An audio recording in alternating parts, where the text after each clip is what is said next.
General Puljang, a high-ranking and influential figure in the 4th Infantry Division, has rejected an official reassignment. He fears the move to Bilpam SPLA General HQ is an attempt to arrest him, implying political maneuvering within military structures. His open defiance hints at serious trust issues within the armed forces, risking the unity of command and broader stability. Implications: potential for military divisions to escalate into broader political instability, raises questions about the loyalty of other top officers and their willingness to accept orders from central command, could encourage similar defiance among other commanders if left unaddressed. What to watch?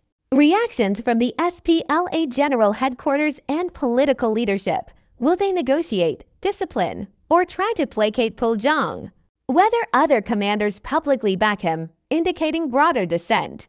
How this affects military cohesion, particularly in tense regions or active conflict zones. Military background and rise to power. Former rebel militia leader. Originally a commander in the South Sudan Liberation Army SSLA, Puljang led militia forces primarily from the Bul Nuer community in Western Unity State during the civil war that erupted in 2013. Transition to government forces. In 2013, Puljang accepted an amnesty and reintegrated his forces into the Sudan People's Liberation Army SPLA, later renamed SSPDF, eventually heading the Army's Special Forces in Unity State. Command of 4th Infantry Division. Recent appointment.